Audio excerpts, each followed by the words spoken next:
4 নম্বর সূরা নিসা 8 নম্বর আয়াতে ইন্নাল্লাহা ইয়া'মুরুকুম আন তু'আদ্দুল আমানাতি ইলা আহলিহা, নিশ্চয় আল্লাহ সুবহানাহু ওয়া তাআলা তোমাদেরকে আদেশ করছেন এই যে তোমরা আমানতের যে হক, যার হক, এই হক তোমরা তাকে দিয়ে দাও, আমানত আদায় করো,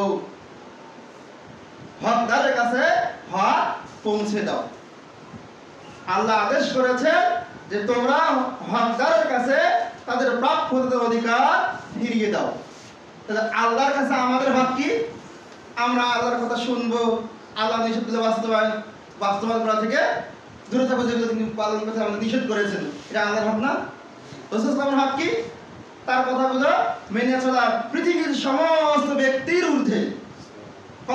পক্ষে তো আমরা বুঝি এটা আল্লাহ রাসূলের অধিকার। সাহাবাদের অধিকার কি?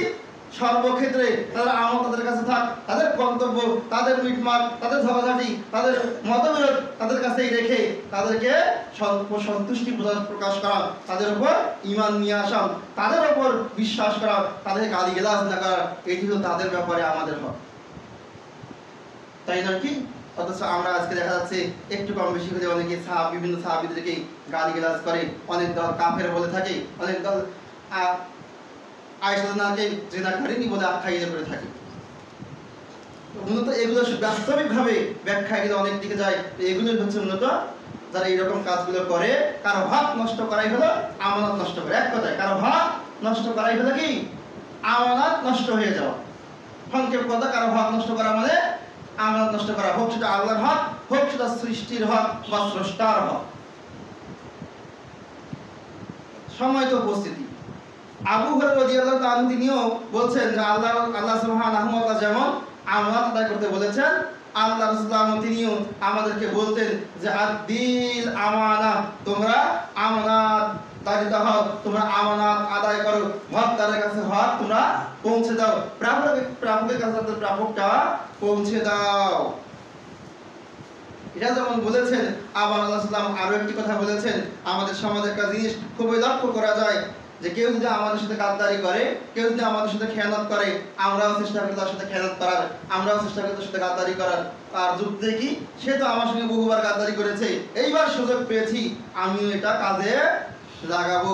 অথচ আল্লাহ সাল্লাম বলছেন, ওলা তাকুন মান খানাকা, যে তোমার সাথে গাদ্দারি করে, যে তোমার সাথে খেয়ানত করে, যে তোমার আমানত নষ্ট করে, তুমি তার সাথে গাদ্দারি করো না, তুমি তার সাথে খেয়ানত করো না, তুমি তার সাথে আমানত নষ্ট করো না। ইসলাম শিক্ষা দেয়। অথচ আজকে আমরা সরাসরি আমানত নষ্ট করছি, আবার অন্যের সাথে হিংসা বশত আমরা আমানতদারিতাকে নষ্ট করে ফেলতেছি। অথচ আমরা জানি না এই আমানতদারিতা এমন একটা বিষয়, আপনার কাছে আছে মানে আপনার ঈমান আছে, আপনার কাছে নেই মানে আপনার ঈমান নেই। আনাস রাদিয়াল্লাহু তাআলা তিনি বলছেন, আল্লাহর নবী মুহাম্মদ সাল্লাল্লাহু আলাইহি ওয়াসাল্লাম যখনই খুতবা দিতেন, যখনই ভাষণ দিতেন, যখনই আলোচনা করতেন, প্রায় আলোচনাতেই তিনি এই কথাটা বাদ দিতেন না, এই কথা বলতেন। সেটা কি? যে লা ঈমানাম, ওই ব্যক্তির ঈমান নেই, লা ঈমানাম, ওই ব্যক্তির ঈমান নেই, লা আমানাতা লাহু, যার আমানতদারিতা নেই। আবার শুনুন আসলাম কি বলতেন, লা ঈমানাল ঈমান, ওই ব্যক্তির ঈমান নেই, ওই ব্যক্তির ঈমান নেই, লা আমানাতা লাহু, যার আমানতদারিতা নেই। আমানতদারি আপনার আছে মানে আপনার ঈমান আছে, আমানত আপনার ভিতরে নাই, আমানত আপনি রক্ষা করতে পারেন না মানে আপনার ঈমান আপনার কাছে নেই। শুধু তাই নয়, আরো বলতেছেন ওয়ালা দীন আল ঈমান, ওই ব্যক্তির দিন নেই, ওই ব্যক্তির দিন ইসলাম নেই, ওই ব্যক্তির ধর্মকর্ম নেই, লা আহদা লাহু, যার ওয়াদা অঙ্গীকার ঠিক ঠিকানা নেই, যার ওয়াদা অঙ্গীকার ঠিক নেই, আজকে দিতে বলে কালকে দেয়, আজকে কথা বলে কালকে আসে, আজকের ওয়াদা দিয়ে আর কোনো খোঁজ থাকে না, কখন তার ওয়াদা চেঞ্জ হয় তার কোনো ঠিক থাকে না, ওয়াদা ভঙ্গ করাই তার একটা পেশা হয়ে দাঁড়িয়ে যায়। যে ব্যক্তি ওয়াদা দিয়ে ওয়াদা পূরণ করতে চায় না, ওয়াদা রক্ষা করতে পারে না, আসলাম বলছেন তার কি নেই? দিনদারিতাই নেই। সেই দিন ধর্ম বলতে তার ভিতরে কিছুই নেই। অথচ আমানতদারি নষ্ট হওয়ার একটা মাধ্যম হলো ওয়াদা দিয়ে ওয়াদার বরখেলাপ করা। কারণ ওয়াদা দেওয়া মানে এখানে আমানত। আমি আপনার কাছে ওয়াদা দিলাম, মানে আমানত আপনাকে রাখলাম আপনার কাছে, যে আমি আসবো, আমি এটা করব, আমি এটা খাবো, আমি অমুক জায়গায় যাবো, আমি এটা কাউকে বলবো না, আমি এটা নষ্ট করবো না।